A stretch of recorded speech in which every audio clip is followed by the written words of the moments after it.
বাংলাদেশের সবচাইতে বেশি নির্যাতন, সবচাইতে ভারী অস্ত্র এখানে কিন্তু ব্যবহার করা হয়েছে আমাদের ছাত্র। আমাদের বাড়ির সমস্ত মুখকে যাত্রা করে দেওয়া হবে, তাদের চোখগুলোকে কেড়ে নেওয়া হয়েছে, হাত পা কেটে তাদেরকে পঙ্গু করা হয়েছে। আমাদের ক্ষমা ঘোষণার ভুল বক্তব্য হচ্ছে আমরা আইনকে হাতে করে নিতে পারি।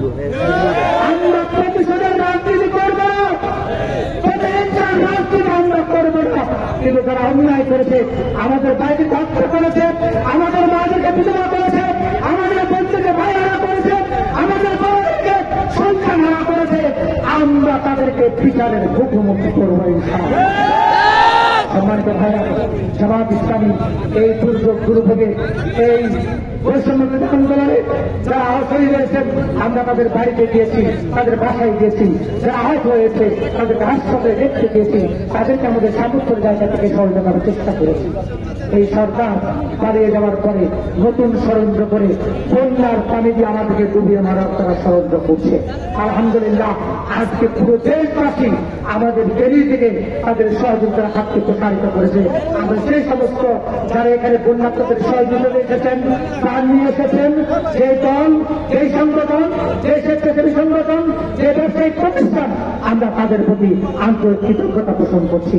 আজকে বাংলাদেশ জামাত ইসলামী ঢাকা মহানগর দক্ষিণ শাখার সম্মানিত আমির নেতৃত্বে একটি বড় টিম আমাদের এখানে এসেছে, আমরা আন্তরিকভাবে তাদের প্রতি কৃতজ্ঞতা পোষণ করছি।